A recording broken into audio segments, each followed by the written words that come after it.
ಬಹುಶಃ ಇಲ್ಲಿ ಬಂದಾಗ ನನಗೆ ಹಾಗೆ ಅನಿಸ್ತು. ನಾನು ಒಬ್ರು ಹಿರಿಯರು ವಕೀಲರ ಹತ್ರ ಒಬ್ರು ಸರ್ ಇದ್ರು ಇಲ್ಲಿ, ನಮ್ಮ ಗುಪ್ತಾ ಸರ್ ಹತ್ರ ಮಾತಾಡ್ಬೇಕಾದ್ರು ನಾನು ಗಮನಿಸ್ತಾ ಇದ್ದೆ. ಗುಪ್ತಾ ಸರ್ ಅಲ್ಲಿ ಒಬ್ಬಟ್ಟು ಬಡಿಸ್ತಿರ್ಬೇಕಾದ್ರೆ ಅವ್ರವ್ರು ಮಾತಾಡೋ ಗಾಂಬಿಗೆ ಅವರು is a senior most advocate. 1988ರಲ್ಲಿ ಅವರು ಪ್ರಾಕ್ಟೀಸಿಗೆ ಬಂದಿದ್ದಾರೆ. ಅಂದರೆ ನನ್ನ ತಾಯಿಗಾಗ 8 ವರ್ಷ ಪ್ರಾಯ. ಅವ್ರು ಪ್ರಾಕ್ಟೀಸಿಗೆ ಬಂದಾಗ ನನ್ನ ತಾಯಿಗೆ 8 ವರ್ಷ ಪ್ರಾಯ. ನಾನು ಹುಟ್ಟಲೇ ಇಲ್ಲ ಬಿಡಿ. ಅವರ ಅವರ ಅನುಭವದಷ್ಟು ವರ್ಕಿಂಗ್ ಎಕ್ಸ್ಪೀರಿಯನ್ಸ್ ಅಷ್ಟು ನನಗೆ ಪ್ರಾಯ ಇಲ್ಲ. ಅವರು ಅಲ್ಲಿ ಒಬ್ಬಟ್ಟು ಬಡಿಸ್ಬೇಕಿರ ಅವ್ರು ಮಾತಾಡೋರು, ಸರ್ ಈ ಒಬ್ಬಟ್ಟು ತುಂಬ ಗಟ್ಟಿಯಾಗಿಲ್ಲ, ತುಂಬ ಸಾಫ್ಟ್ ಆಗಿದೆ. ನಾನು ಒಬ್ಬರು ವಕೀಲರು ಇಷ್ಟು ಹಿರಿಯರು ಇಷ್ಟು ತಾಳ್ಮೆಯಿಂದ ಇಷ್ಟು ವಿನಯತೆಯಿಂದ ಮಾತಾಡಲಿಕ್ಕೆ ರೆಡಿ ಇರ್ತಾರಾ? ಅಂದರೆ ಅದರ ಅರ್ಥ ಏನಂತಂದರೆ ಮೈಸೂರು ಜನಗಳು ಎಲ್ಲವನ್ನು ತುಂಬ ಸುಲಭದಲ್ಲಿ ಸ್ವೀಕರಿಸ್ತಾರೆ ಅಂತ. ಅದಕ್ಕೆ ನೋಡಿ, ಊಟ ಬೇಕಂತ ಕೇಳಿದಾಗ ನೀವು ಬಂದಾಗಲೇ ಅವರು ತಿಂಡಿ ಊಟ ಬಡಿಸೋರು, ಸರ್ ಊಟ ಮಾಡಿ ಸರ್, ಆರಾಮನ ಸರ್, ಮನೇಲೆಲ್ಲರೂ ಚೆನ್ನಾಗಿದ್ದಾರಾ ಸರ್, ಯಾವಾಗ ಬಂದ್ರಿ ಸರ್, ಈಗ ಯಾವ ಊರು ಸರ್, ಎಷ್ಟು ತಾಳ್ಮೆಯಿಂದ ಮಾತಾಡ್ತೀರಾ ನೀವು, ಎಷ್ಟು ಪ್ರೀತಿಯಿಂದ ಮಾತಾಡ್ತೀರಾ. ನಾವು ಮಂಗಳೂರವರು ಅಷ್ಟು ಬೇಗ ಓಪನ್ ಅಪ್ ಆಗೋದಿಲ್ಲ, ಸ್ವಲ್ಪ ಈಗೋ ಜಾಸ್ತಿ ನಮಗೆ. ನಾವು ಬಂದವ್ರ ಹತ್ರ ಎಲ್ಲ ಹೋಗಿ ಮಿಂಗಲ್ ಆಗೋದಿಲ್ಲ. ನೀವು ಬಂದು ಹತ್ರ ಕೂತ್ಕೊಂಡು ಒಂದು 5 ನಿಮಿಷ ಆದಮೇಲೆ ಎಲ್ಲ ಕೊನೆಗಾದ್ಮೇಲೆ ಕೇಳ್ತೀರಾ ಎಷ್ಟು ಗಂಟೆಗೆ ಮುಗಿತದೆ ಅನ್ನೋದು ಮಾತ್ರ ನಾವು ಕೇಳ್ತೀವಿ, ಬಿಟ್ಟರೆ ಜಾಸ್ತಿ ನಾವು ಓಪನ್ ಅಪ್ ಆಗೋದಿಲ್ಲ. ಇನ್ನು ಈ ಲೋನ್ ರಿಕವರಿ ವಿಚಾರ ನನಗೆ ಕೊಟ್ಟಂಥ ವಿಚಾರ ಭಾಳ ಚೆನ್ನಾಗಿದೆ. ಟಾಪಿಕ್ ಕೂಡ ಕರೆಕ್ಟಾಗಿ ಹುಡ್ಕೊಂಡು ಕೊಟ್ಟಿದ್ದಾರೆ ನೋಡಿ. ಇಲ್ಲಿ ಸಾಲ ವಸೂಲಾತಿ ಮತ್ತು ದಾವೆ ಹೂಡುವ ಬಗ್ಗೆ ಅಂತ ಹೇಳ್ಕೊಂಡು ನನಗೆ ಕೊಟ್ಟಿದ್ದಾರೆ ಟಾಪಿಕ್. ನಾನು ಮೊನ್ನೆ ಮಂಡ್ಯದಲ್ಲಿ ಕಾರ್ಯಕ್ರಮ ಮಾಡ್ತಿದ್ದೆ. ಮಂಡ್ಯದಲ್ಲಿ ಕಾರ್ಯಕ್ರಮ ಮಾಡಬೇಕಿದ್ರೆ ನಾನು ಆರಂಭದಲ್ಲೇ ಹೇಳಿರೋದು, ನಿಮಗೆ ಮಂಡ್ಯ ತುಂಬ ಹತ್ರ, ಮಂಡ್ಯ. ಈ ಮೈಸೂರವರಿಗೆ ಲೋನ್ ರಿಕವರಿ ಮಾಡಲಿಕ್ಕೆ ನಾನು ಮಂಗಳೂರಿಂದ ಬಂದು ಹೇಳ್ಕೊಡ್ಬೇಕಾ? ಸಾಲ ವಸೂಲಾತಿ ಮಾಡಲಿಕ್ಕೆ ಪಕ್ಕದಲ್ಲಿರೋ ಮಂಡ್ಯದವ್ರ ಹತ್ರ ಕೇಳಿದ್ರೆ ಆಯ್ತಲ್ಲ. ನೀವೇನಾದರೂ ನಮ್ಮಲ್ಲಿ ಸಾಲ ವಸೂಲಾತಿ ಮಾಡುವಂಥ ಮೆಥಡನ್ನು ಕೇಳಿದರೆ ನಾವು ಹೇಗೆ ಅಂತ ಹೇಳಿದ್ರೆ, ನನ್ನಿಂದ ಯಾರಾದರೂ ವಾಪಸ್ ಒಂದು 100 ರೂಪಾಯಿ ತಗೊಂಡು ಅಂತ ಇಟ್ಕೊಳ್ಳಿ, ಅಥವಾ ನಮ್ಮ ಮಂಗಳೂರಿನ ಒಂದು ಕೋಆಪರೇಟಿವ್ ಸೊಸೈಟಿಯ CEO ಅನ್ನು ಕರ್ಕೊಂಡು ಬಂದು ಕೂರಿಸಿ, ಮೇಡಮ್ ಹೇಗೆ ನೀವು ಲೋನ್ ರಿಕವರಿ ಮಾಡ್ತೀರಾ ಅಂತ ಕೇಳಿದರೆ, ಲೋನ್ ರಿಕವರಿಗೆ ನೀವು ತೆಗೆದುಕೊಳ್ಳುವಂಥ ಕಟ್ಟುನಿಟ್ಟಿನ ವರ್ಡನ್ನು ಅಂಡರ್ಲೈನ್ ಮಾಡ್ತಾನೆ, ಕಟ್ಟುನಿಟ್ಟಿನ ಕ್ರಮಗಳು ಏನು ಅಂತ ನಮ್ಮ ಮಂಗಳೂರಿನ ಯಾವುದಾದ್ರು ಒಂದು ಸೊಸೈಟಿಯ CEO ಅನ್ನು ಕರೆದು ಕೇಳಿದ್ರೆ ಅವ್ರು ಹೇಳ್ತಾರೆ, ಸರ್ ನಾವು ಫಸ್ಟಿಗೆ ಸಾಲ ಕೊಡಬೇಕಾದ್ರೆ ಹೇಳ್ತೀವಿ ಸಾಲ ಕರೆಕ್ಟಾಗಿ ಮರುಪಾವತಿ ಮಾಡಬೇಕು ಅಂತ ಹೇಳ್ತೀವಿ. ಅದು ನಮ್ಮ ಫಸ್ಟ್ ಮೆಥಡ್ ಸರ್. ಎರಡನೇ ಮೆಥಡ್ ಏನು ಸರ್? ಎರಡನೇ ಮೆಥಡ್ ಕರೆಕ್ಟಾಗಿ EMI ಏನಾದರೂ ಕಟ್ಟಲಿಲ್ಲ, ಒಂದು EMI ಲ್ಯಾಪ್ಸ್ ಆಯಿತು ಅಂತ ಹೇಳಿದ ಕೂಡಲೇ ನಾವು ಅವನಿಗೆ ಫೋನ್ ಮಾಡಿ ಹೇಳ್ತೀವಿ ಮರ್ಯಾದೆಗೆ ಲೋನ್ ಪೇಮೆಂಟ್ ಮಾಡು ಅಂತ ಹೇಳ್ತೀವಿ. ಎರಡನೇ ಮೆಥಡ್. ಅದರಲ್ಲೂ ಹಣ ಮರುಪಾವತಿ ಆಗಲಿಲ್ಲ. ಮೂರನೇ ಕಟ್ಟುನಿಟ್ಟಿನ ಕ್ರಮ ಏನು ಅಂತ ಕೇಳಿದ್ರೆ, ಮೂರನೇ ಬಾರಿ ಫೋನ್ ಮಾಡಿ ಹೇಳ್ತೀವಿ, ನೋಡು ನನಗೆ ಕೋಪ ಬರ್ತಾ ಇದೆ, ಸಾಲ ಮರುಪಾವತಿ ಮಾಡು ಅಂತ ಹೇಳ್ಬಿಡ್ತೀವಿ. ಸಾಲ ಮರುಪಾವತಿ ಆಗೋದಿಲ್ಲ. ಮತ್ತೇನು ಮಾಡ್ತೀರಾ ಮೇಡಮ್? ಮತ್ತೆ ಫೋನ್ ಮಾಡಿ ಹೇಳ್ತೀನಿ, ನೋಡು ನನಗೆ ತುಂಬ ಕೋಪ ಬರ್ತಾ ಇದೆ, ಹಣ ಮರುಪಾವತಿ ಮಾಡು ಅಂತ ಹೇಳ್ತಾನೆ. ಹಣ ಮರುಪಾವತಿ ಮಾಡೋದಿಲ್ಲ. ನಾಲ್ಕನೇ ಬಾರಿ ಹೇಳ್ತೀನಿ ಸರ್, ನನಗೆ ತುಂಬ ಕೋಪ ಬರ್ತಾ ಇದೆ ಅಂತ ಹೇಳ್ಕೊಂಡು ನಾನು ಫೋನ್ ಕಟ್ ಮಾಡ್ತೀನಿ ಸರ್, ಮತ್ತೆ ನಾವು ಕೋರ್ಟಲ್ಲಿ ಕೇಸ್ ಹಾಕ್ತೀವಿ ಅಂತ ಹೇಳ್ತೀನಿ. ಅದೇ ನಾನು ಮಂಡ್ಯದೊಬ್ರು ಸೊಸೈಟಿ ಯಾರಾದರೂ CEO ಹತ್ರ ಹೆಂಗ್ ವಸೂಲಾತಿ ಮಾಡ್ತೀರಾ ಅಂತ ಕೇಳಿದ್ರೆ ಅವ್ರು ಮಾತಾಡೋದೇ ಹೆಂಗೆ ಅಂತ ಹೇಳಿದ್ರೆ, ಏಯ್ ಇಡ್ಲಾ ತಗೊಂಡಿದ್ಯಲ್ವಾ ಇಡ್ಲಾ, ಈ ಮಾತಿನ ದಾಟಿಯಲ್ಲಿ ಇರ್ತಾರೆ. ಹಣ ತಗೊಳ್ದಿರೋನಾದ್ರೂ ಅಥವಾ 100 ರೂಪಾಯಿ ಕೊಟ್ಟು ಹೋಗ್ತಾರೆ. ಇದು ಮಂಡ್ಯದವ್ರ ದಾಟಿ. ಹಾಗಾಗಿ ನಿಮಗೆ ಮಂಡ್ಯ ತುಂಬ ಹತ್ರವಾದದ್ದು. ನಿಮಗೆ ಸಾಲ ವಸೂಲಾತಿ ಹೆಂಗೆ ಮಾಡಬೇಕೋ ಒಂದು ಮಂಡ್ಯಕ್ಕೆ ಹೋಗಿ ಅಥವಾ ಚಾಮರಾಜನಗರಕ್ಕೆ ಹೋಗಿ ಅವರಲ್ಲಿ ಕೇಳಿ ತಿಳ್ಕೊಳ್ಳಿ. ನಾವುಗಳು ನಿಮಗೆ ನೆಟ್ಟಾಗಿ ವಸೂಲಾತಿ ಮಾಡೋ ರೀತಿ ನೀತಿಗಳನ್ನು ನಮ್ಮಿಂದ ಹೇಳ್ಕೊಡಕ್ಕೆ ಸಾಧ್ಯ ಇಲ್ಲ. ಆದರೆ ಕಾನೂನು ರೀತಿಯಲ್ಲಿ ಅದನ್ನು ಹೇಗೆ ವಸೂಲಾತಿ ಮಾಡಬೇಕು ಅಂತ ನನಗೆ ಹೇಳ್ಕೊಡಕ್ಕೆ ಬರುತ್ತೆ. ನಮ್ಮ ಅನ್ನ ಅದು. ನಾನು ಎಷ್ಟು ವಿಪರ್ಯಾಸ ಅಂತ ಹೇಳಿದರೆ ಸರ್, ನಾನು ಕ್ರಿಮಿನಲ್ ಕೇಸ್ ಪ್ರಾಕ್ಟೀಸ್ ಮಾಡೋದು. ನಮ್ಮ ಸರ್ ಹತ್ರ ಅದೇ ಮಾತಾಡ್ತಿದ್ದೆ, ನಾನು ಟಿಪಿಕಲ್ ಕ್ರಿಮಿನಲ್ ಕೇಸ್ ಪ್ರಾಕ್ಟೀಸ್ ಮಾಡೋದು. ನಂದು specialisation POCSO case, murder case, ಇದೆಲ್ಲ ನನ್ನ ಸೀನಿಯರು ಅದನ್ನೇ ಮಾಡ್ತಿದ್ರು, ನಾವು ಅದನ್ನೇ ನೋಡಿದ್ವಿ, ಅದನ್ನೇ ಮಾಡ್ಕೊಂಡು ಬಂದ್ವಿ. ಇಲ್ಲಿ ಬಂದು ನೀವು ಸಾಲ ವಸೂಲಾತಿ ಬಗ್ಗೆ ಮಾಡಿ ಅಂತ ಹೇಳಿದ್ರೆ ನಂಗೆ ಹೇಗೆ ಅನ್ನಿಸ್ತಿದೆ ಅಂತ ಹೇಳಿದ್ರೆ, ಈ ಕುರಿ ಕಡಿಯೋ ಕಡಕನನ್ನು ಕರ್ಕೊಂಡು ಬಂದು ಇಲ್ಲಿ ತರಕಾರಿ ಮಾಡೋ ವ್ಯಾಪಾರ ಮಾಡಕ್ಕೆ ಹಿಂಗೆ ಅಂತ ಹೇಳ್ಕೊಡುವಂಥ ಇದಕ್ಕೆ ನಮ್ಗೆ ಕರೆದಂಗೆ ನನಗೆ ಅನ್ನಿಸ್ತಾ ಇದೆ. ನೋಡಿ, ಈ ಸಾಲ ರಿಕವರಿಯನ್ನು 2 ಮೆಥಡಲ್ಲಿ ಮಾಡ್ತಾರೆ. ಸೊಸೈಟಿಗಳು ಸಾಲ ರಿಕವರಿಯನ್ನು 2 ಮೆಥಡಲ್ಲಿ ಮಾಡ್ತಾರೆ. ಒಂದು, ನೀವು ಚೆಕ್ ಕೇಸ್ ಹಾಕ್ತೀರಾ, ಅದು ರಿಕವರಿ ಮೆಥಡ್ ಅಲ್ಲ, ಆದರೂ ಚೆಕ್ ಕೇಸ್ ಹಾಕ್ತೀರಾ. ಎರಡನೇದು, ನಾವು ರಿಕವರಿ ಸೂಟ್ ಹಾಕ್ತೀವಿ, ಕೋರ್ಟಲ್ಲಿ ಇಷ್ಟು ಕೋರ್ಟ್ ಫೀ ಕಟ್ಟಿ ರಿಕವರಿ ಸೂಟ್ ಹಾಕ್ತೀವಿ. ಒಂದು, ಚೆಕ್ ಕೇಸ್ ಮುಖಾಂತರ ಹಣವನ್ನು ಕೇಸ್ ಹಾಕ್ಕೊಂಡು ಹೋಗ್ತೀರಾ, ಅಥವಾ ರಿಕವರಿ ಸೂಟ್ ಹಾಕುವಂಥ 2 ಅವಕಾಶಗಳಿದೆ. ಬರಿಬೇಡಿ, ನಾನು ಎಕ್ಸಾಮ್ ಮಾಡ್ತಾ ಇಲ್ಲ, ನಾನು ಪ್ರಶ್ನೆಯನ್ನು ಕೇಳೋದಿಲ್ಲ ನಿಮ್ಮನ್ನು. ಈ 2 ರೀತಿಯಲ್ಲಿ ಹಣವನ್ನು ಕೋರ್ಟಿನ ಮುಖಾಂತರ ನೀವು ಹಣವನ್ನು ವಸೂಲಾತಿ ಮಾಡೋ 2 ಮೆಥಡ್ಗಳು ನಿಮಗೆ ಗೊತ್ತಿದೆ. ಚೆಕ್ ಕೇಸಿನ ಬಗ್ಗೆ ನಾನು ಹೇಳೋದಿಲ್ಲ, ಯಾಕಂದ್ರೆ ನನ್ನ ಸಬ್ಜೆಕ್ಟ್ ಅಲ್ಲ. ಚೆಕ್ಕಲ್ಲಿ ನೀವು ನನಗಿಂತ ಜಾಸ್ತಿ ಅರ್ದು ಕುಡಿದವರು ನೀವು. ಚೆಕ್ ಕೇಸ್ ಬಗ್ಗೆ ನಾನು ಮಾತಾಡೋದಿಲ್ಲ. ಆದರೆ ರಿಕವರಿ ಸೂಟ್ ವಿಚಾರಕ್ಕೆ ಬಂದಾಗ ನಾನು ಸ್ವಲ್ಪ ಮಾತಾಡ್ಬೋದು. ರಿಕವರಿ ಸೂಟ್ ಅಂತ ಹೇಳಿದ್ರೆ ಏನು ಅಂತ ಹೇಳಿದ್ರೆ, ನಿಮ್ಗೆ ಹಣ ಯಾರೋ ಒಂದು ಕೊಡ್ಲಿಕ್ಕಿರುತ್ತೆ, ಆ ಹಣವನ್ನು ನ್ಯಾಯಾಲಯದ ಮುಖಾಂತರ ಪಡೆದುಕೊಳ್ಳುವ ಒಂದು ದಾವೆಯನ್ನು ಹೂಡಿ ಪಡೆದುಕೊಳ್ಳುವಂಥ ಕ್ರಮ. ಈ ರೀತಿ ನ್ಯಾಯಾಲಯದಲ್ಲಿ ಮನಿಯನ್ನು ರಿಕವರಿ ಮಾಡಬೇಕು, ಹಣವನ್ನು ರಿಕವರಿ ಮಾಡಬೇಕು ಅಂತ ಹೇಳಿದ್ರೆ ನೀವು ಅದಕ್ಕೆ ತಗಲುವಂಥ ಅಪ್ರಾಪ್ರಿಯೇಟ್ ಕೋರ್ಟ್ ಫೀ ಕಟ್ಟಬೇಕಾಗ್ತದೆ. ಕೋರ್ಟ್ ಫೀ ಕಟ್ಟಿ ಒಂದಷ್ಟು ವರ್ಷ ಕೇಸ್ ನಡೆಸಿ, ಮಿನಿಮಮ್ ಒಂದು 3 ರಿಂದ 4 ವರ್ಷಗಳ ಕಾಲ ಕೇಸ್ ನಡೆಸಬೇಕು. ನಿಮ್ಮ ಗ್ರಹಚಾರಕ್ಕೆ ಒಪೋಸಿಟ್ ವಕೀಲರು ನಮ್ಮಂಥವ್ರು ಯಾರಾದರೂ ಸಿಕ್ಕರೆ ಅದನ್ನು ರಬ್ಬರ್ ಹಿಡಿದಾಗ ಇಳಿತೀವಿ ನಾವು. ಒಂದು 4 ಮೀಟರ್ ಉದ್ದ ಇಳಿತೀವಿ, 4-5 ವರ್ಷ ನಾವು ಇಳಿತೀವಿ. ಅಷ್ಟರಲ್ಲಿ ನಿಮ್ಮ ಸೊಸೈಟಿ ಉಳಿದ್ರೆ ನೀವು ಸಾಲ ವಸೂಲಾತಿ ಮಾಡ್ತೀರಾ, ಸೊಸೈಟಿ ಇಲ್ಲಾಂದ್ರೆ ಅಲ್ಲಿ ಲಿಕ್ವಿಡೇಷನ್ ಪ್ರೊಸೀಡಿಂಗ್ಸ್ ಹೋಗ್ಬಿಡುತ್ತೆ. ಈ ಕೆಲವು ದಿನಗಳ ಹಿಂದೆ ಸರ್ ನಾನು ಮಂಗಳೂರಲ್ಲಿ ನಮ್ಮ ಒಕ್ಕೂಟದ ಒಂದು ಕಾರ್ಯಕ್ರಮದಲ್ಲಿ ಕೂತಾಗ ಒಬ್ಬರು ಅಧ್ಯಕ್ಷರು, ಇಲ್ಲಿ ಒಕ್ಕೂಟದ ಅಧ್ಯಕ್ಷರು ಸರ್ ಇದ್ದಾರೆ ಅನ್ಸುತ್ತೆ, ಅವ್ರು ಬಂದು ಹಲೋ ಕೇಳ್ತಾ ಇದೆಯಲ್ಲ ವಾಯ್ಸ್? ಒಕ್ಕೂಟದ ಅಧ್ಯಕ್ಷರು ಬಂದು ಬಹಳ ಚಂದದಲ್ಲೊಂದು ಭಾಷಣ ಹೊಡೆದ್ರು. ಹೇಗೆ ಬಂದರು, ಕಾರ್ಯಕ್ರಮದಲ್ಲಿ ನಿಂತ್ಕೊಂಡು ಎಲ್ಲರನ್ನ ಅಡ್ರೆಸ್ ಮಾಡಿ ನೆಕ್ಸ್ಟ್ ಸ್ಟಾರ್ಟ್ ಮಾಡಿದ್ರು. ನೋಡಿ, ಈ ಸಹಕಾರಿ ಸಂಘಗಳು ಅಂತ ಹೇಳಿದ್ರೆ ಬಹಳ ಖುಷಿ ನನಗೆ. ಸಹಕಾರಿ ಸಂಘಗಳು ಯಾಕೆ ಖುಷಿ ಅಂತ ಹೇಳಿದ್ರೆ, ಈ ನ್ಯಾಷನಲೈಸ್ಡ್ ಬ್ಯಾಂಕ್ಗಳು, ನಮ್ಮ ಮಂಗಳೂರಲ್ಲಿ ನ್ಯಾಷನಲೈಸ್ ಬ್ಯಾಂಕ್ಗಳು ಜಾಸ್ತಿ. ನ್ಯಾಷನಲೈಸ್ ಬ್ಯಾಂಕ್ಗಳು ಯಾವತ್ತೂ ನೀವು ಒಂದು ಸಾಲವನ್ನು ಕೇಳ್ಕೊಂಡು ಒಬ್ಬ ಬಡ ರೈತ ಬಂದ ಅಂತ ಹೇಳಿದ್ರೆ ಒಂದಷ್ಟು ಡಾಕ್ಯುಮೆಂಟಿನ ಲಿಸ್ಟ್ ಕೊಟ್ಟು, ಇಷ್ಟು ಡಾಕ್ಯುಮೆಂಟ್ಸ್ ನೀನು ತಂದಿಡು, ಇಷ್ಟು ಡಾಕ್ಯುಮೆಂಟ್ಸ್ ತಂದು ಸರ್ಟಿಫೈಡ್ ಕಾಪಿ ನಮ್ಮ ಲೀಗಲ್ ಒಪಿನಿಯನ್ ಕೊಡೋ ವಕೀಲರ ಹತ್ರ ಕೊಡು, ಅವ್ರಿಗೆ ಸಮಾಧಾನ ಆಯಿತು ಅಂತ ಹೇಳಿದ್ರೆ ಮಾತ್ರ ನಾವು ಸಾಲ ಕೊಡ್ತೀವಿ ಅಂತ ನ್ಯಾಷನಲೈಸ್ ಬ್ಯಾಂಕ್ ಅವ್ರು ಹೇಳಿದ್ರೆ, ನಾವು ಕೋಆಪರೇಟಿವ್ ಸೊಸೈಟಿ ಅವ್ರು ಹೇಗೆ ಅಂತ ಹೇಳಿದ್ರೆ ಅಂಥದ್ದೆಲ್ಲ ನೋಡಲ್ಲ. ಬಂದವನ ಮುಖ ನೋಡಿಕೊಂಡು ಅವನ ಕಷ್ಟ ತಾಪವನ್ನು ಅರ್ಥ ಮಾಡಿಕೊಂಡು ಅವನಿಗೆ ಹಣ ಏನೋ ಅಗತ್ಯ ಇರುತ್ತೆ ಅಂತ ನೋಡ್ಕೊಂಡು ಹೇಗೋ ಮಾಡ್ಕೊಂಡು ಸಾಲ ಕೊಡ್ತೀವಿ ಅಂತ ಅಧ್ಯಕ್ಷರು ಬಿಗಿದು ಭಾಷಣ ಬಿಗಿದ್ರು. ದೊಡ್ಡ ಚಪ್ಪಾಳೆ, ಎಲ್ರಿಗೂ ಭಾರಿ ಖುಷಿ, ಎಲ್ಲರೂ ಜೋರಾಗಿ ಚಪ್ಪಾಳೆ ಹೊಡೆದ್ರು. ಯಾಕಂದ್ರೆ ಅವ್ರಿಗೂ ಭಾರಿ ಖುಷಿ ಆಯಿತು. ಈಗ ಆ ಸೊಸೈಟಿಯ 6 ಕೋಟಿ ರಿಕವರಿಯನ್ನು ನಾನು ಮಾಡ್ತಾ ಇದ್ದೇನೆ. ಸೊಸೈಟಿಯ ರಿಕವರಿ ಅಲ್ಲ, ಅವ್ರು 6 ಕೋಟಿ ಲೋನ್ ಯಾರ ಕೈಯಿಂದ ರಿಕವರಿ ಮಾಡ್ತಿದ್ದಾರೋ ಅವ್ರ ವಕೀಲರಾಗಿ ನಾನಿದ್ದೇನೆ. ನಾನು ಜಾಸ್ತಿ ಮಾಡುವಂಥದ್ದು ರೆಸ್ಪಾಂಡೆಂಟ್ ಸೈಡ್, ಪ್ರತಿವಾದಿಗಳ ಕೇಸ್ಗಳನ್ನು. ನಾನು ಸೊಸೈಟಿ ಕಡೆ ಕೇಸ್ ಮಾಡಲ್ಲ, ಯಾಕಂದರೆ ಸೊಸೈಟಿ ಕಡೆ ಫೀಸ್ ಕಡಿಮೆ ಬರೋದು. ಇವರು ಅದರ ಪ್ರತಿ ವಾಯ್ದೆ ಫೀಸ್ ಕೊಡ್ತಾರೆ. ನೀವು ಒಂದ್ಸರಿ ಫೀಸ್ ಕೊಡ್ತೀರಾ, ಅವ್ರು ಪ್ರತಿ ದಿನ ನಂಗೆ ಪ್ರತಿ ವಾಯ್ದೆಗೆ ಅವ್ರು ಫೀಸ್ ಕೊಡ್ತಾರೆ. ಹಾಗಾಗಿ ನಾನು ಜಾಸ್ತಿ ಮಾಡೋದು ಸೊಸೈಟಿಯ ವಿರುದ್ಧವಾಗಿರುವಂಥ ಕೇಸ್ಗಳನ್ನು ನಾನು ಮಾಡೋದು.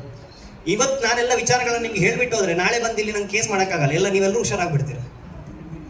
ಈ ಸಿವಿಲ್ ಕೋರ್ಟಲ್ಲಿ ರಿಕವರಿ ಪ್ರೊಸೀಡಿಂಗ್ಸನ್ನು ನಿಮಗೆ 2 ರೀತಿಯಲ್ಲಿ ಸೊಸೈಟಿಗಳಿಗೆ ದಾವೆಯನ್ನು ದಾಖಲು ಮಾಡಲಿಕ್ಕೆ ಆಗುತ್ತೆ. ರಿಕವರಿ ಪ್ರೊಸೀಡಿಂಗ್ಸ್ ನಾನು ಹೇಳಿದೆ, ಮೊದಲನೇದಾಗಿ ಈಗ ನೀವು ಹಣವನ್ನು, ಯಾವುದೇ ಮನಿಯನ್ನು ಕೋರ್ಟ್ ಮುಖಾಂತರ ರಿಕವರಿ ಮಾಡಬೇಕು ಅಂತ ಹೇಳಿದ್ರೆ ಅಲ್ಲಿ ನೀವು ಕೋರ್ಟ್ ಫೀಸ್ ಕಟ್ಟಬೇಕು. ಸೊ ಆ್ಯಂಡ್ ಸೊ ಇಷ್ಟಿಷ್ಟು ಪರ್ಸೆಂಟೇಜ್ ಅಂತ ಬರುತ್ತೆ. ಮತ್ತು ನೀವು ಅಲ್ಲಿ ಯಾವ ಆಧಾರದಲ್ಲಿ ಸಾಲವನ್ನು ಕೇಳ್ತಾ ಇದ್ದೀರಾ, ಅದಕ್ಕೇನಾದರೂ ಒಂದು ಎಗ್ರಿಮೆಂಟ್ ಇದೆಯೋ ಅಂತ ಅನ್ನೋ ವಿಚಾರ ಬರುತ್ತೆ. ಆ ಎಗ್ರಿಮೆಂಟ್ ರಿಜಿಸ್ಟರ್ಡ್ ಅನ್ರಿಜಿಸ್ಟರ್ಡ್ ಅನ್ನೋ ವಿಚಾರ ಬರುತ್ತೆ. ಪ್ರಾಮಿಸರಿ ನೋಟ್ ಇದೆಯೋ ಇಲ್ಲೋ ಅನ್ನೋ ವಿಚಾರ ಬರುತ್ತೆ. ಈ ರೀತಿಯ ವಿಚಾರಗಳು ಅಲ್ಲಿ ಚರ್ಚೆ ಆಗುತ್ತೆ. ಮತ್ತು ಇದು ತುಂಬ ಟೈಮ್ ಕನ್ಸ್ಯೂಮಿಂಗ್. ಎಲ್ಲಿ ನೀವು ರಿಕವರಿ ಪ್ರೊಸೀಡಿಂಗ್ಸನ್ನು ನಿಮ್ಮ ಊರಿನ ಸಿವಿಲ್ ಕೋರ್ಟಲ್ಲಿ ಹಾಕಿದರೆ ತುಂಬ time consuming proceedings. Cheque case ಬಿಡಿ, ಚೆಕ್ ಕೇಸ್ ಯಾವತ್ತೂ ನೀವು ರಿಕವರಿಗೆ ಹಾಕ್ತಿರುವಂಥ ಕೇಸಲ್ಲ.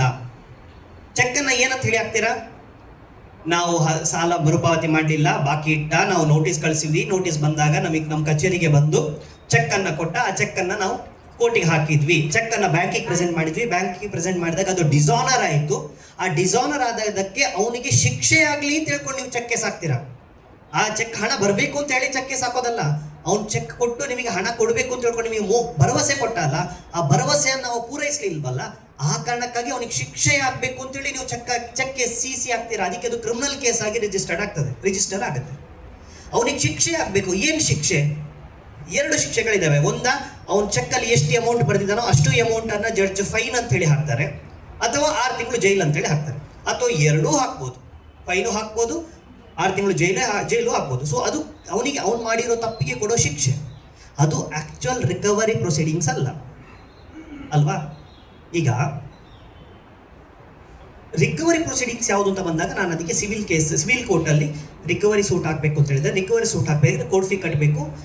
ಮಾಮೂಲಿ OS ಅಂತೇಳಿ ಆಗುತ್ತೆ ಆ ಕೇಸ್ಗಳು. ಅದನ್ನು ಒಂದಷ್ಟು ವರ್ಷಗಳ ಕಾಲ ಕಂಟೆಸ್ಟ್ ಮಾಡಬೇಕು. ನಂತರ ಅದು ಹಣವನ್ನು ಕೊಡಲಿ, ಅದಾದಮೇಲೆ ಪರವಾಗಿ ಜಡ್ಜ್ಮೆಂಟ್ ಬಂದ ಮೇಲೂ ಅದು ಅವ್ನು ಹಣ ಕೊಟ್ಟಿಲ್ಲ ಅಂತ ಹೇಳಿದ್ರೆ ಮತ್ತೆ ನೀವು ಎಕ್ಸಿಕ್ಯೂಷನ್ ಪ್ರೊಸೀಡಿಂಗ್ಸ್ ಹಾಕಬೇಕು. ಎಕ್ಸಿಕ್ಯೂಷನ್ ಪ್ರೊಸೀಡಿಂಗ್ಸ್ ಆಗ ಮತ್ತೆ ನಾವು ಅದನ್ನು ಏನಾದರೂ ಒಂದು ಥರ್ಡ್ ಪಾರ್ಟಿ ರೈಟು, ಆ ಪಾರ್ಟಿ ರೈಟು ಅಂತ ಹೇಳ್ಕೊಂಡು ಮತ್ತೆ ಹೇಳಿಲಿಕ್ಕಾಗುತ್ತಾ ನೋಡ್ತೀವಿ. ಯಾಕಂದ್ರೆ ಅವ್ನು ನನಗೆ ವಾಯ್ದೆಗೆ ಫೀಸ್ ಹಾಕ್ತಾನೆ, ಮತ್ತೆ ಹೇಳ್ಕೊಂಡು ಒಂದು 5 ವರ್ಷ ಹೋಗ್ತೀವಿ. ಕೊನೆಗೆ ನಿಮ್ಗೆ ಎಲ್ಲೋ ಬಂದು ಒನ್ ಟೈಮ್ ಸೆಟಲ್ಮೆಂಟ್ ಆಗುತ್ತೆ. ಹೆಂಗೋ ನೀವು ಹಣವನ್ನು ವಸೂಲಾತಿ ಮಾಡ್ಕೊಳ್ತೀರಾ ಅಂತ ಅಂದ್ಕೊಳ್ಳಿ. ನಿಮಗೆ ಈ ಸೌಹಾರ್ದ ಸಹಕಾರಿಗಳಿಗೆ ಈ ಪ್ರೊಸೀಡಿಂಗ್ಸ್ ತುಂಬ ಕಷ್ಟ ಆಗುತ್ತೆ, ತುಂಬ ಟೈಮ್ ಕನ್ಸ್ಯೂಮಿಂಗ್ ಅಂತ ಹೇಳ್ಕೊಂಡು ನಿಮ್ಮ ಆ್ಯಕ್ಟ್ ಒಳಗಡೆ ಒಂದೊಳ್ಳೆ ದಾವಾ ಪಂಚಾಯಿತಿಯನ್ನು ಒಂದು ಅಥಾರಿಟಿಯನ್ನು ನೇಮಿಸಿ ಆ ಅಥಾರಿಟಿಯ ಮುಖಾಂತರ ಒಂದು ನ್ಯಾಯಾಲಯವನ್ನು ಬೆಂಗಳೂರಲ್ಲಿ ಎಸ್ಟಾಬ್ಲಿಷ್ ಮಾಡಿದೆ. ನಾಟ್ ಎಕ್ಸಾಕ್ಟ್ಲಿ ನ್ಯಾಯಾಲಯ ಅಲ್ಲ, ಅದು ಅವರೊಬ್ಬರ ಅಥಾರಿಟಿ, ಪ್ರಾಧಿಕಾರ ಅವರು. ಆ ಅಥಾರಿಟಿಯಲ್ಲಿ ನೀವೇನು ಮಾಡಬೇಕಂದ್ರೆ ನಿಮಗೆ ರಿಕವರಿ ಪ್ರೊಸೀಡಿಂಗ್ಸಿಗೆ ನೀವು ಕೇಸ್ ಹೋಗಿ ಅಲ್ಲಿ ಹಾಕಬೇಕು. ಅಲ್ಲಿ ಕೇಸ್ ಹಾಕಿದಾಗ ನಿಮಗೆ ಒಪೋಸಿಟ್ ಪಾರ್ಟಿ ಬಂದು ಆ ಕೇಸನ್ನು ಕಂಟೆಸ್ಟ್ ಮಾಡ್ದ ಅಂತ ಹೇಳಿದರೆ ಆ ಕೇಸ್ ಸುಮಾರು 1 ವರ್ಷದಿಂದ 1 ವರ್ಷ 2 ತಿಂಗಳು ತನಕ ಹೋಗ್ಬೋದು. ಕಂಟೆಸ್ಟ್ ಮಾಡ್ದ ಅಂತ ಹೇಳಿದ್ರೆ, ಅವ್ನು ಕಂಟೆಸ್ಟ್ ಮಾಡಿಲ್ಲ ಅಂತ ಹೇಳಿದ್ರೆ 3 ತಿಂಗಳಲ್ಲಿ ನಿಮ್ಮ ಕೈಲಿ ಜಡ್ಜ್ಮೆಂಟ್ ಇರುತ್ತೆ. 3 ತಿಂಗಳಲ್ಲಿ ಎಕ್ಸ್ಪಾರ್ಟೆ ಆರ್ಡರ್ ಆದಮೇಲೆ ನಿಮ್ಮ ಕೈಲಿ ಜಡ್ಜ್ಮೆಂಟ್ ಇರುತ್ತೆ. ಇದು ಸೌಹಾರ್ದ ದಾವ ಪಂಚಾಯಿತಿಯ ವಿಶೇಷ. ಇಲ್ಲಿ ಇನ್ನೊಂದು ವಿಶೇಷ ಇದೆ, ಏನು ಅಂತ ಹೇಳಿದ್ರೆ, ಈ ಸೌಹಾರ್ದ ದಾವ ಪಂಚಾಯಿತಿಯನ್ನ ನಿಮ್ಮ ಸೊಸೈಟಿಗಳ ರಿಕವರಿ ಪ್ರೊಸೀಡಿಂಗ್ಸಿಗೆ ಅಂತ ಹೇಳ್ಕೊಂಡೇ ಮಾಡಿರುವಂಥ ಕೋರ್ಟ್ ಆಗಿರೋದ್ರಿಂದ ಅಲ್ಲಿ ಬೇರೆ ಕೇಸ್ಗಳ ಚರ್ಚೆನೇ ಆಗೋದಿಲ್ಲ. ಮತ್ತು ಸಾಮಾನ್ಯವಾಗಿ ಆಫ್ ದ ರೆಕಾರ್ಡ್ ಹೇಳ್ಬೇಕಾದ್ರೆ, ಸರ್ ರೆಕಾರ್ಡ್ ಮಾಡ್ತಿದ್ದಾರೆ, ಆಫ್ ದ ರೆಕಾರ್ಡ್ ಹೇಳ್ಬೇಕಂತಂದ್ರೆ ಆ ಕೋರ್ಟಿನ ಮೈಂಡ್ ಸೆಟ್ ಹೇಗಿದೆ ಅಂತ ಹೇಳಿದ್ರೆ, ಅದು ನಮ್ಮ ಸೌಹಾರ್ದ ಸೊಸೈಟಿಯ ಪರವಾಗಿ ಆರ್ಡರ್ ಮಾಡಬೇಕು ಅನ್ನೋ ಮೈಂಡ್ ಸೆಟ್ ಅಲ್ಲಿ ಇರುತ್ತೆ. ಯಾಕಂದ್ರೆ ನಿಮ್ದೇ ನ್ಯಾಯಾಲಯ ಅದು. ಹೇಗೆ ಕನ್ಸ್ಯೂಮರ್ ಕೋರ್ಟಲ್ಲಿ ಜಾಸ್ತಿ ಕನ್ಸ್ಯೂಮರ್ಗಳ ಪರವಾಗಿ ಆರ್ಡರ್ ಮಾಡ್ತಾರೋ, ಹಾಗೆ ಈ ಕೋರ್ಟಲ್ಲಿ almost most of the time order ಕೊನೆಗೆ ಎಂಡ್ ಆಗುವಂಥದ್ದು ಅದು ನಿಮ್ಮ ಕಡೆಗೇ ಎಂಡ್ ಆಗುತ್ತೆ. ಅಲ್ಲಿ ನಮಗೇನು ಮಾಡ್ಬೋದು ಅಂತ ಹೇಳಿದ್ರೆ, ನನ್ನಂಥ ಈ ರೆಸ್ಪಾಂಡೆಂಟ್ ಪ್ರತಿವಾದಿಗಳಿಗೆ ಫೈಟ್ ಮಾಡುವಂಥ ವಕೀಲರುಗಳಿಗೆ ಸ್ವಲ್ಪ ಟೈಮ್ ಎಳೆದು ಕೊಡ್ಬೋದಷ್ಟೇ ಬಿಟ್ಟರೆ ನಂಗೆ ಅಲ್ಲಿ ಜಾಸ್ತಿ ಕಂಟೆಸ್ಟ್ ಮಾಡ್ಲಿಕ್ಕೆ ಆಗೋದಿಲ್ಲ. ಹಾಗಾಗಿ ಇದು one of the best recovery method ಅಂತ ನಾನು ಹೇಳೋದು. ಯಾಕಂದರೆ cheque case is not a recovery proceedings, it is a punishable offence, punishable proceedings. ಅವ್ನು ಶಿಕ್ಷೆ ಮಾಡಿದ್ದಾನೆ, ಅವ್ನು ಹಣ ಕೊಡ್ತಾನೆ ಅಂತೇಳಿ ಭರವಸೆ ಕೊಟ್ಟಿದ್ದಾನೆ, ಚೆಕ್ ಕೊಟ್ಟಿದ್ದಾನೆ, ಚೆಕ್ಕನ್ನು ಬ್ಯಾಂಕಿಗೆ ಹಾಕಿದ್ವಿ, ಬ್ಯಾಂಕಲ್ಲಿ ಹಣ ಇಡಲಿಲ್ಲ, ಹಾಗೆ ಅವ್ನು ಚೆಕ್ಕನ್ನು ಹಾನರ್ ಮಾಡಲಿಲ್ಲ,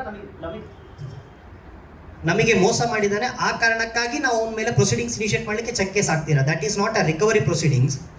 ಎರಡನೇದು, ಈ ಕಡೆ ನೀವು ಸೌಹಾರ್ದ ಕೋರ್ಟಲ್ಲಿ ಸಿವಿಲ್ ಕೋರ್ಟಲ್ಲಿ ಹಾಕಿ ರಿಕವರಿ ಸೂಟ್ ಫೈಲ್ ಮಾಡ್ತೀರಾ, ಅದು 3 ರಿಂದ 4 ವರ್ಷ ಹೋಗುತ್ತೆ. ಅದು ನಿಮಗೆ ಅಪ್ರಾಪ್ರಿಯೇಟ್ ಪ್ರೊಸೀಡಿಂಗ್ ಅಲ್ಲ.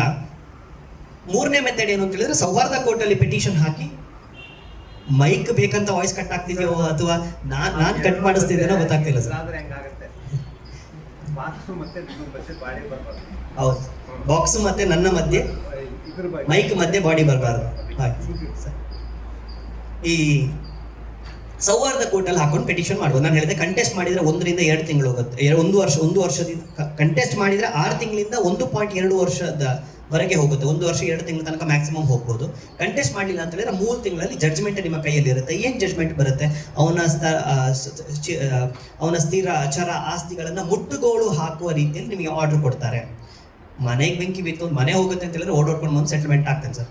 90% of the times over the ಕೋರ್ಟಲ್ಲಿ ಏನಾಗುತ್ತೆ ಅಂತ ಹೇಳಿದ್ರೆ, ಬೆಂಗಳೂರು ಹೋಗಿ ಅವ್ನು ಕೇಸ್ ಹಾಕ್ಬೇಕಲ್ಲ, ಬೆಂಗಳೂರು ಹೋಗಿ ನೀವು ಕೇಸ್ ಹಾಕ್ತಿರಲ್ಲ, ಆಗ ಅವನು ಅಲ್ಲಿಯ ವಕೀಲರನ್ನೇ ಇಟ್ಕೊಂಡು ಕೇಸ್ ಹಾಕ್ಲಿಕ್ಕೆ ಬರಬೇಕು. ಬೆಂಗಳೂರು ವಕೀಲರು ನಮ್ಮ ಹತ್ರ ಬಂದ್ರೆ ನಾವು ಬಿಡ್ತೀವ ಸರ್? ಹೆಂಗೆಲ್ಲ ಹಿಂಡಬೇಕು, ಹಿಂಡಿ ಕಳಿಸ್ತೀವಿ.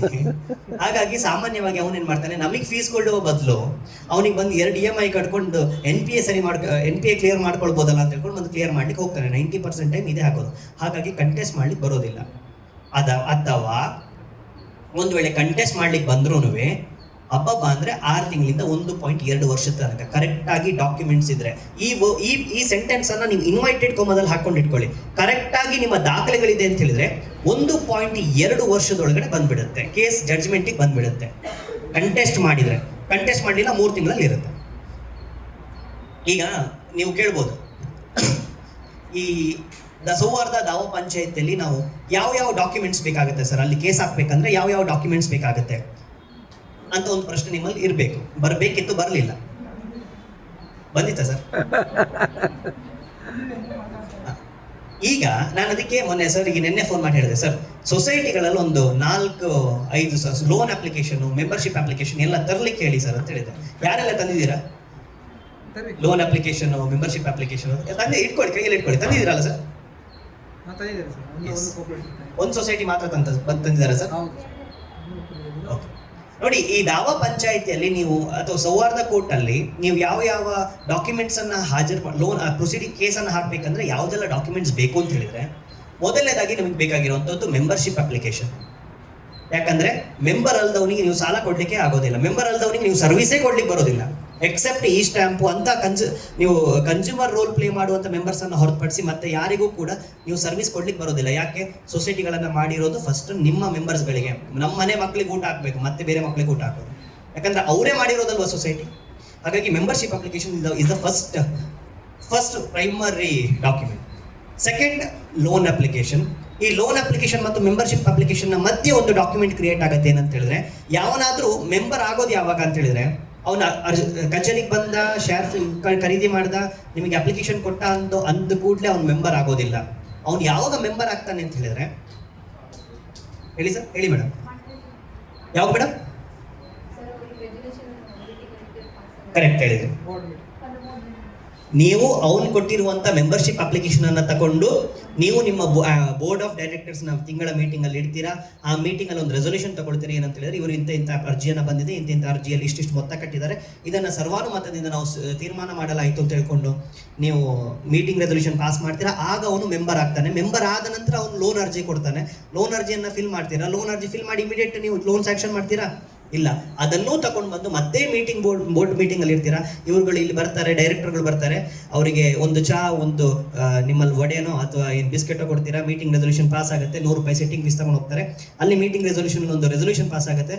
ಇವರಿಗೆ ಸರ್ವಾನುಮತದಿಂದ ಲೋನ್ ನೀಡಲು ನಾವು ಅನುಮತಿಯನ್ನು ನೀಡಿದ್ದೇವೆ ಅಂತ ಹೇಳ್ಕೊಂಡು ಪಾಸ್ ಆಗುತ್ತೆ.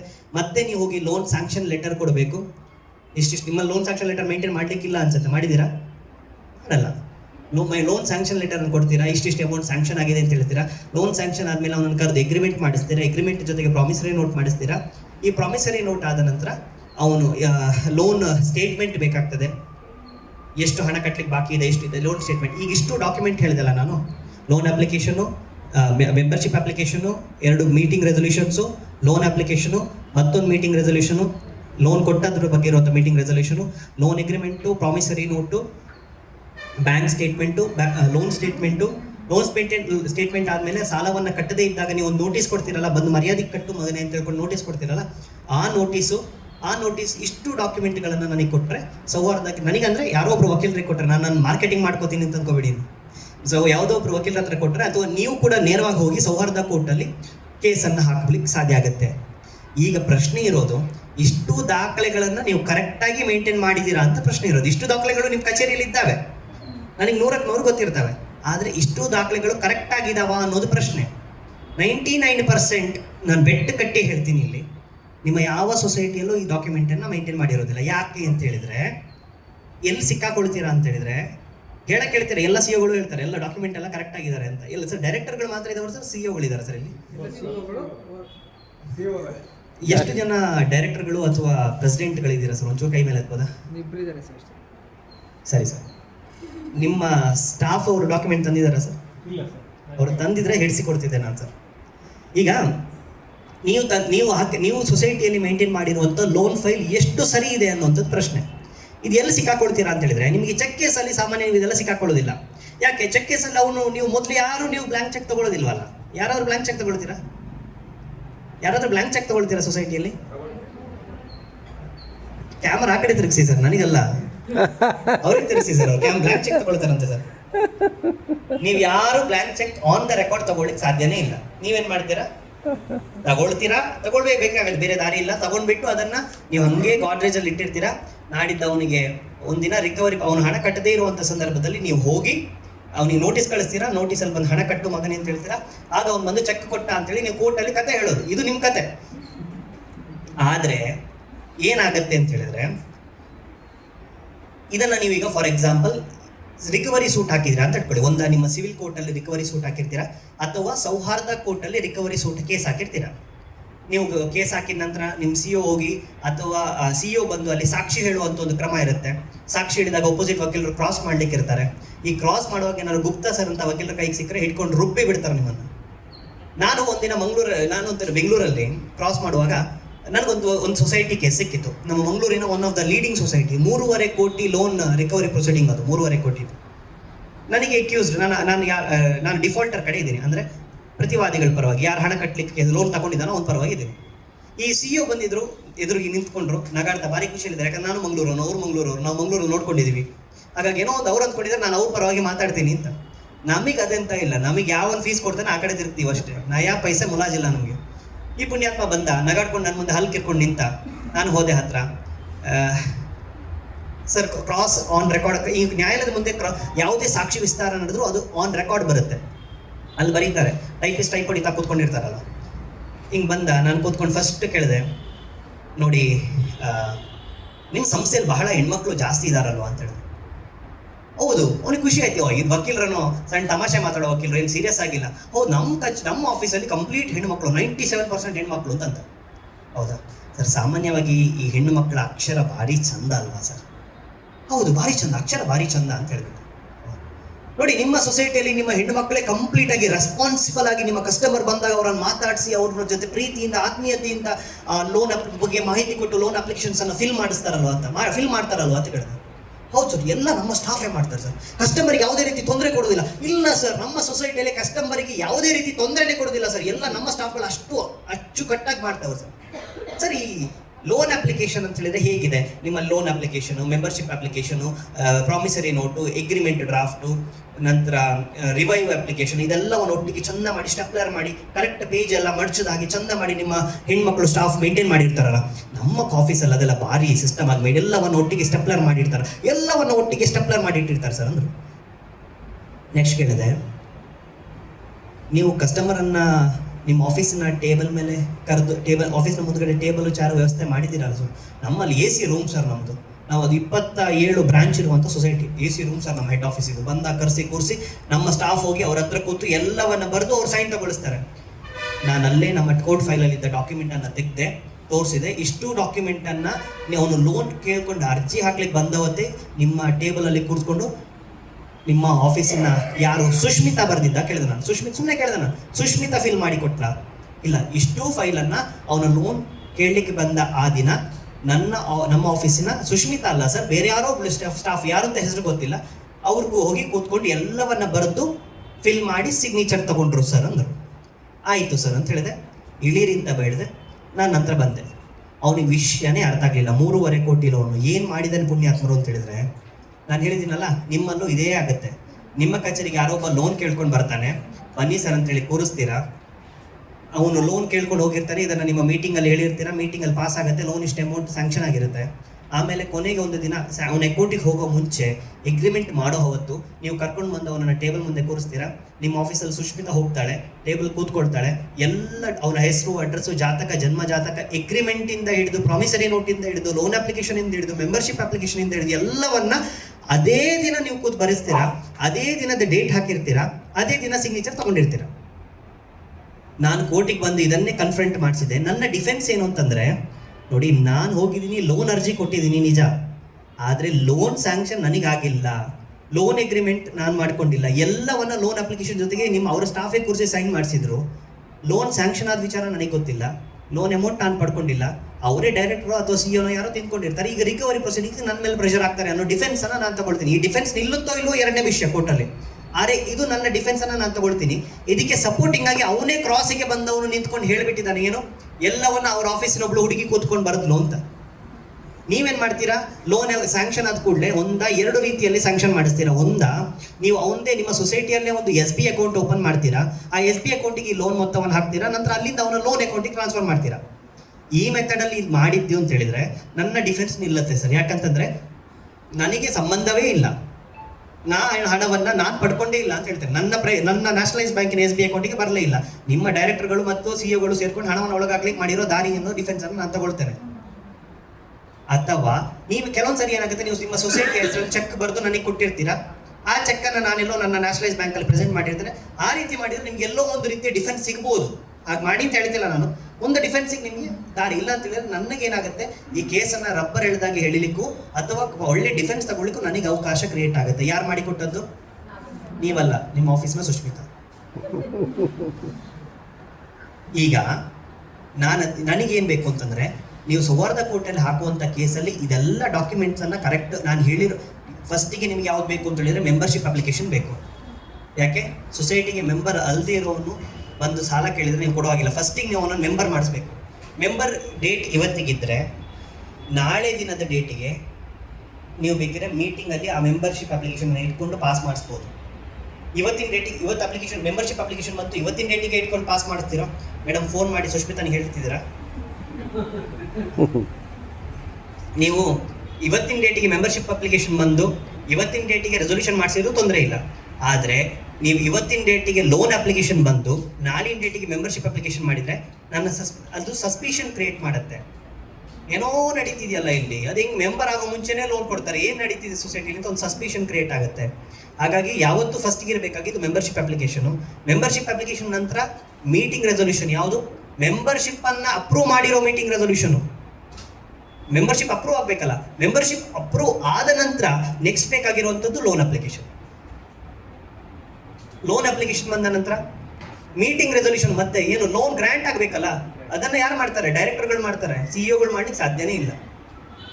ಒಂದು ವೇಳೆ ಸಿಇಒಗಳು ಮಾಡಿದ್ರೆ ಅದಕ್ಕೆ ಬೇರೆ ಕತೆ ಇದೆ, ನಾನು ಮತ್ತೆ ಹೇಳ್ತೇನೆ. ನೀವು ಲೋನ್ ಅಪ್ಲಿಕೇಶನ್ ನೀವು ಮೀಟಿಂಗ್ ಅಲ್ಲಿ ಇಟ್ಟು ಮೀಟಿಂಗ್ ರೆಸೊಲ್ಯೂಷನ್ ಮಾಡ್ತೀರಾ. ಮೀಟಿಂಗ್ ರೆಸೊಲ್ಯೂಷನ್ ಅಲ್ಲಿ ಹಣ ಕೊಡಿ ಅಂತ ಹೇಳ್ಕೊಂಡು ನಿಮಗೆ ಬೋರ್ಡ್ ಡೈರೆಕ್ಟ್ ಮಾಡುತ್ತೆ, ಸಿಇಒಗೆ ಅಥವಾ ಯಾರು ಇನ್ಚಾರ್ಜ್ ನಿಮ್ಮ ಸಿಸ್ಟಮಿಗೆ ಡೈರೆಕ್ಟ್ ಮಾಡ್ತಾರೆ. ಡೈರೆಕ್ಟ್ ಆದ ನಂತರ ಆಗ್ಬೇಕಾದ ಡಾಕ್ಯುಮೆಂಟ್ ಯಾವುದು ಅಂತ ಹೇಳಿದ್ರೆ ಲೋನ್ ಸ್ಯಾಂಕ್ಷನ್ ಲೆಟರ್. ನಂಗೆ ಗೊತ್ತಿಲ್ಲ, ಎಷ್ಟೋ ಸೊಸೈಟಿಗಳು ಲೋನ್ ಸ್ಯಾಂಕ್ಷನ್ ಲೆಟರ್ ಮಾಡ್ತಾನೆ ಇಲ್ಲ, ಯಾಕಂದ್ರೆ ಸುಷ್ಮಿತನಿಗೆ ಲೋನ್ ಸ್ಯಾಂಕ್ಷನ್ ಲೆಟರ್ ಬಗ್ಗೆ ಗೊತ್ತೇ ಇಲ್ಲ. ಆದರೆ loan sanction letter will place a major roll. Loan sanction letter ಆದ ನಂತರ ಏನ್ ಮಾಡ್ಬೇಕಂತ ಹೇಳಿದ್ರೆ, ಆ ಹಣ ಅವನ ಅಕೌಂಟಿಗೆ ಹೋಗಿ ಬೀಳತ್ತಲ್ಲ, ಅದಕ್ಕಿಂತ ಮುಂಚಿನ ದಿನ ಅಥವಾ ಅದೇ ದಿನ ನೀವು ಲೋನ್ ಅಗ್ರಿಮೆಂಟ್ ಮಾಡಬೇಕು. ಲೋನ್ ಅಗ್ರಿಮೆಂಟ್ ಮಾಡಿದ್ರೆ ಸಾಕಲ್ಲ, ಡೇಟ್ ಹೇಳ್ತಾ ಇದ್ದೀನಿ ನಾನು. ಈ ಕ್ರೊನಾಲಜಿಯಲ್ಲಿ ನೀವು ಡೇಟ್ಸ್ ಮೇಂಟೈನ್ ಮಾಡಬೇಕು. ಲೋನ್ ಅಗ್ರಿಮೆಂಟ್ ಅಲ್ಲಿ ಆ ದಿನ ಡೇಟ್ ಮಾಡಿದ ನಂತರ ಅದೇ ದಿನಕ್ಕೆ ಪ್ರಾಮಿಸರಿ ನೋಟು ಆಗ್ಬೋದು, ಅದೇ ದಿನಕ್ಕೆ ನಿಮ್ಮ ಇನ್ನಿತರ ಯಾವುದೋ ಸಪೋರ್ಟಿಂಗ್ ಕೆಲವು ಗ್ಯಾರಂಟರ್ಸ್ ಲೆಟರ್ ಅಂತ ಹೇಳಿ ಮಾಡ್ತಾರೆ, ಕೆಲವು ಅದಂತ ಡಾಕ್ಯುಮೆಂಟ್ಸ್ ಇದ್ರೆ ಅದನ್ನು ಮಾಡ್ಬೋದು. ಅದೆಲ್ಲ ಆ ದಿನ ಇರಬೇಕು. ಅದಾದ ನಂತರದ ಡೇಟಿಗೆ ಅವನು EMI ಡಿಫಾಲ್ಟ್ ಮಾಡ್ತಾನೆ. EMI ಡಿಫಾಲ್ಟ್ ಮಾಡಿದಾಗ ನೀವು ಲೀಗಲ್ ನೋಟಿಸು ಆಗ್ಬೋದು ಅಥವಾ ನಿಮ್ಮ ಕಚೇರಿಯ ನೋಟಿಸ್ ಕೊಟ್ಟರು ಆಗ್ಬೋದು. ಆದರೆ ನೋಟಿಸ್ ತುಂಬ ಇಂಪಾರ್ಟೆಂಟ್ ರೋಲ್ ಪ್ಲೇ ಮಾಡುತ್ತೆ. Sir, September 2025 Gupta sir, September 2025 sir supreme court ಒಂದು ಜಡ್ಜ್ಮೆಂಟ್ ಬಂದಿದ್ದು, notice plays a major role in recovery proceedings ಅಂತ. ಸೆಪ್ಟೆಂಬರ್ ಇರಬೇಕು, 2025 ಸೆಪ್ಟೆಂಬರ್ಗೆ ಒಂದು ಸುಪ್ರೀಂ ಕೋರ್ಟ್ ಒಳ್ಳೆ ಜಡ್ಜ್ಮೆಂಟ್ ಬಂದಿದೆ. ನೀವು ಕೂಡ ನೋಟಿಸ್ ಎಷ್ಟು ಇಂಪಾರ್ಟೆಂಟ್ ಅಂತ ಹೇಳಿದ್ರೆ, ನಾನು ಈ ಕೆಲವೊಂದು ಸರಿ ಏನಾಗುತ್ತೆ ಗೊತ್ತಾ, ನೋಟಿಸ್ ಅಂತ ಹೇಗೆ ಹೋಗ್ಬೇಕಂದ್ರೆ, ಸುಷ್ಮಿತಾ ಮೆಸೇಜ್ ಕಳಿಸಿದಾಗಲ್ಲ, ನೋಡಪ್ಪ ಇಷ್ಟು ಸಾಲ ಇಟ್ಟಿದ್ಯಾ, ಮರ್ಯಾದೆಗೆ ಬಂದು ಸಾಲ ಕಟ್ಟು, ಇಲ್ಲ ಅಂತ ಹೇಳಿದ್ರೆ ನಿಂಗೆ ಬಿಡಲ್ಲ ಮಗನೇ, ಇಷ್ಟು ಮೆಸೇಜ್ ಹಾಕಿದ್ರೆ ನಡೆಯಲ್ಲ. ಇಷ್ಟೇ ಇರುವಂಥ ಒಂದು ನೋಟಿಸ್ ಕೊಟ್ಟರೆ ನಡೆಯಲ್ಲ. ನಿಮ್ಮ ನೋಟಿಸಲ್ಲಿ ಏನಿರಬೇಕು, ನಿಮ್ಮ ನೋಟಿಸಲ್ಲಿ ಕರೆಕ್ಟಾಗಿ ಇಷ್ಟಿಷ್ಟು ಪ್ರಿನ್ಸಿಪಲ್ ಅಮೌಂಟ್ ತಗೊಂಡಿದೆಯಾ, ಇಷ್ಟಿಷ್ಟು ಬಾಕಿ ಇಟ್ಟಿದೆಯಾ, ಇಷ್ಟಿಷ್ಟು ಇನ್ಸ್ಟಾಲ್ಮೆಂಟ್ಸ್ ಕಟ್ಲಿಕ್ಕೆ ಬಾಕಿ ಇದೆ, ಇಷ್ಟಿಷ್ಟು ಇಂಟ್ರೆಸ್ಟ್ ಅಮೌಂಟ್ ಬಾಕಿ ಇದೆ, ಹಾಗಾಗಿ ಇದನ್ನ ಇಷ್ಟೂ ದಿನದೊಳಗೆ ಕಟ್ಟದಿದ್ರೆ ನಿನ್ನ ಮೇಲೆ ಕೇಸ್ ಇನಿಷಿಯೇಟ್ ಮಾಡ್ತೇವೆ ಅಂತ ಹೇಳ್ಕೊಂಡು ಇಷ್ಟು ಡೀಟೇಲ್ ಆಗಿ ಹೇಳಿರುವಂಥ ಕತೆ ಇರುವಂಥ ನೋಟಿಸ್ ಬೇಕು. ಬರೀ ಮರ್ಯಾದೆ ಇಷ್ಟು ದಿನ. ನಾನು ಇತ್ತೀಚೆಗೆ ಒಂದು ನೋಟಿಸ್ ನೋಡಿದೆ, ನಮ್ಮ ಹಾಸನಿದೊಂದು ಸೊಸೈಟಿದು. ಅಲ್ಲಿ ಏನಿತ್ತು ಅಂತ ಹೇಳಿದ್ರೆ ಇಷ್ಟೇ ಇದ್ದಿದ್ದು 4 ಲೈನು. ನಮ್ಮ ಸಂಸ್ಥೆಯಿಂದ ನೀವು ಸಾಲವನ್ನು ಪಡೆದಿದ್ದೀರಾ, ಇಷ್ಟು ದಿನದೊಳಗೆ ಒಂದು ಸಾಲವನ್ನು ಮರುಪಾವತಿ ಮಾಡಿ, ಇಲ್ಲದಿದ್ದರೆ ಕಾನೂನು ಕ್ರಮ ತೆಗೆದುಕೊಳ್ಳುತ್ತೇವೆ ಅಂತ ನೋಟಿಸ್. ಇದು ಫಾರ್ಮೆಟ್ ಒಂದು 50 ಪ್ರಿಂಟ್ ಹೊಡೆದು ಬಿಟ್ಟಿದ್ದಾರೆ. ಇದರಲ್ಲಿ ಅಡ್ರೆಸ್ ಮಾತ್ರ ಚೇಂಜ್ ಮಾಡಿಬಿಡ್ತಾರೆ, ಅದನ್ನೇ ಪೋಸ್ಟ್ ಮಾಡಿಬಿಡ್ತಾರೆ. ನಾನು ಹೇಳಿದ್ದು CEO ಮೇಡಮ್ ಹತ್ರ, ಮೇಡಮ್ ಇದು ಸರಿ ಇಲ್ಲ, ಈ ಫಾರ್ಮೆಟ್ ಸರಿ ಇಲ್ಲ, ಹಿಂಗೆ ಮಾಡಬೇಡಿ ಅಂತ ಹೇಳಿದ್ರೆ, ಸರ್ ನಮ್ಮ ಊರಲ್ಲಿ ಇದೇ ರೀತಿ ಕ್ರಮ ಸರ್, ಬೇರೆ ಕ್ರಮನೇ ಇಲ್ಲ ಸರ್, ಯಾವ ಸೊಸೈಟಿಯವರು ಬೇರೆ ರೀತಿ ಮಾಡೋದಿಲ್ಲ ಸರ್, ಎಲ್ಲರೂ ಹಿಂಗೆ ಮಾಡ್ತಾರೆ ಸರ್ ಅಂತ ಹೇಳಿದ್ರು. ನಿಮ್ಮ ಊರಿನ ಕ್ರಮ ಅನುಸರಿಸಬೇಕೋ ಅಥವಾ ಕಾನೂನು ಕ್ರಮ ಅನುಸರಿಸಬೇಕೋ ಗೊತ್ತಿಲ್ಲ ನನಗೆ. ಹಾಗಾಗಿ ನಿಮ್ಮ ನೋಟಿಸಲ್ಲಿ ಎಲ್ಲ ಕತೆ, ಹೆಂಗೆ ಹೈಸ್ಕೂಲ್ ಹುಡುಗಿಗೆ ಲವ್ ಲೆಟರ್ ಬರೀತಾನೋ ಅಷ್ಟೂ ಡೀಟೇಲ್ ಆಗಿ ಎಲ್ಲ ಕತೆಗಳನ್ನು ಹೇಳ್ಕೊಂಡು ನಿಮ್ಮ ನೋಟಿಸಲ್ಲಿ ತುಂಬಿಸ್ಕೊಂಡು ಅವ್ರಿಗೆ ಕಳಿಸ್ಬಿಡಿ. ನೋಟಿಸ್ ಹೋಗಿ ಬರೀ ನೋಟಿಸ್ ಇಟ್ಕೊಂಡು ಕೂತ್ರೆ ಸಾಕಾಗಲ್ಲ. ಆ ನೋಟಿಸ್ ಕಳಿಸಿರುವಂಥ ಪೋಸ್ಟಲ್ ಅಕ್ನಾಲಜ್ಮೆಂಟ್ ಕಾರ್ಡ್ ಅಟ್ಯಾಚ್ ಮಾಡಿದರೆ ಅಕ್ನಾಲಜ್ಮೆಂಟ್ ಕಾರ್ಡು, ಅಥವಾ ಪೋಸ್ಟಲ್ ರೆಸಿಪ್ಟ್ಸ್ ಬೇಕಿದ್ರೆ ಪೋಸ್ಟಲ್ ರೆಸಿಪ್ಟ್ಸನ್ನು ತಗೊಳ್ಳಿ. ಯಾವತ್ತು ಪೋಸ್ಟಲ್ ರೆಸಿಪ್ಟ್ ಒಂದು ಪಿಂಕ್ ಕಲರ್ ಚೀಟಿ ಬರುತ್ತಲ್ಲ, ಆ ಪಿಂಕ್ ಕಲರ್ ಚೀಟಿಯನ್ನು ನೀವು ಜೆರಾಕ್ಸ್ ಮಾಡಿ ಇಟ್ಕೊಳ್ಳಿ. ಯಾಕೆಂತ ಹೇಳಿದ್ರೆ ಅದು ಫೇಡ್ ಆಗೋಗುತ್ತೆ. ಈಗ ಚೆಕ್ ಕೇಸ್ ಪ್ರಾಕ್ಟೀಸ್ ಮಾಡ್ತಿರೋ ಸರ್, ಚೆಕ್ ಕೇಸ್ ಭಾರಿ ಹುಷಾರಿದ್ದಾರೆ ಗೊತ್ತಾ ಸರ್. ಅವ್ರಿಗೆ ಅಂದ್ಕೊಳ್ಳೋದು, ಈ ನನ್ನ ಮಗ ಬಂದು ಎಲ್ಲ ಡಿಫೆನ್ಸ್ಗಳಿಗೆ ಹಾಳು ಮಾಡಿಬಿಡ್ತಾನೇನೋ ಅಂತ ಅಂದ್ಕೊಂಡಿರ್ತಾರೆ. ನಂಗೆ ತೊಂದರೆ ಇಲ್ಲ ಸರ್, ನಾನು ಇಲ್ಲಿ ಬಂದು ಕೇಸ್ ಮಾಡೋದಿಲ್ಲ, ನಿಮಗೆ ತೊಂದರೆ ಸರ್ ಇಲ್ಲಿ. ಹಾಗಾಗಿ ಈ ಪೋಸ್ಟಲ್ ರೆಸಿಪ್ಟ್ಸ್ಗಳನ್ನು ತುಂಬ ಜಾಗ್ರತೆಯಲ್ಲಿ ಇಟ್ಕೊಳ್ಬೇಕು. ಈ ನೋಟಿಸ್ ಅಂತ ಹೇಳಿದ ಕೂಡಲೇ ನೋಟಿಸು ಕಳಿಸಿರುವಂಥ ಪೋಸ್ಟಲ್ ರೆಸಿಪ್ಟ್ಸು, ಆ ಪೋಸ್ಟಲ್ ರೆಸಿಪ್ಟಲ್ಲಿ ಒಂದು ನಂಬರ್ ಬರುತ್ತೆ, ಅದನ್ನು ನೀವು postal website postal consignment tracking report ಅಂತ ಗೂಗಲಲ್ಲಿ ಸರ್ಚ್ ಮಾಡಿದ್ರೆ ಒಂದು ವೆಬ್ಸೈಟ್ ಬರುತ್ತೆ. ಆ ವೆಬ್ಸೈಟಲ್ಲಿ ಆ ನಂಬರನ್ನು ಹಾಕಿ ಕನ್ಸೈನ್ಮೆಂಟ್ ರಿಪೋರ್ಟ್ ಬರುತ್ತೆ, ಆ ರಿಪೋರ್ಟನ್ನು ಪ್ರಿಂಟ್ ತೆಗೆದಿಡಬೇಕು. ಇಷ್ಟು ಇಟ್ಟರೆ ಮಾತ್ರ ಆ ನೋಟಿಸ್ ವ್ಯಾಲಿಡ್ ಆಗುತ್ತೆ. ಹಾಗಾಗಿ ಇಷ್ಟು ವಿಚಾರಗಳನ್ನಿರುವಂಥ ನೋಟಿಸನ್ನು ನೀವು ತೆಗೆದಿಟ್ಕೊಳ್ಬೇಕು. Notice plays a major role. ಈಗ ಇಷ್ಟು ಆದ ನಂತರ ನೆಕ್ಸ್ಟ್ ನೀವು ನನಗೆ ಲೋನ್ ಸ್ಟೇಟ್ಮೆಂಟ್ ಕೊಡಬೇಕಾಗತ್ತೆ. ಇಷ್ಟು ಅಮೌಂಟ್ ಬಾಕಿ ಇರುವ ವಿಚಾರವನ್ನು ತೋರಿಸೋ ರೀತಿಯಲ್ಲಿ ಲೋನ್ ಸ್ಟೇಟ್ಮೆಂಟ್ ಕೊಡಬೇಕಾಗತ್ತೆ. ಇಷ್ಟು ಡಾಕ್ಯುಮೆಂಟ್ ಇಟ್ಕೊಂಡು ನೀವು ನನಗೆ ಕೊಟ್ಟರೆ ಸೌಹಾರ್ದ ಕೇಸಲ್ಲಿ ಕೇಸ್ ಮಾಡ್ಬೋದು. ನಾನು ಹಾಗೆ ಹೇಳಿದಾಗೆ ಕಂಟೆಸ್ಟ್ ಮಾಡಿದರೆ 1 ವರ್ಷ 2 ತಿಂಗಳೊಳಗೆ ನಿಮ್ಮ ಕೇಸ್ ಮುಗಿಸಿ ಕೊಡ್ತಾನೆ. ಕಂಟೆಸ್ಟ್ ಮಾಡಿಲ್ಲ ಅಂತ ಹೇಳಿದ್ರೆ 3 ತಿಂಗಳೊಳಗೆ ಕೇಸ್ ಮುಗಿಸ್ಲಿಕ್ಕೆ ಸಾಧ್ಯ ಆಗುತ್ತೆ. ಈಗ ಪ್ರಶ್ನೆ ಇರೋದು, ನಿಮ್ಮಲ್ಲಿ ಮೈಂಟೈನ್ ಮಾಡಿರೋ ಡಾಕ್ಯುಮೆಂಟ್ ಎಷ್ಟು ಸರಿ ಇದೆ ಅಂತ ನಾನು ಪರೀಕ್ಷೆ ಮಾಡ್ತೇನೆ. ಸರ್ ಒಂದು ಡಾಕ್ಯುಮೆಂಟ್ ಕೊಡಿ ಸರ್, ಎಲ್ಲ ಫುಲ್ ಮೆಂಬರ್ಶಿಪ್ ಅಪ್ಲಿಕೇಶನ್ ಇಂದ ಎಲ್ಲ ತರಬೇಕು.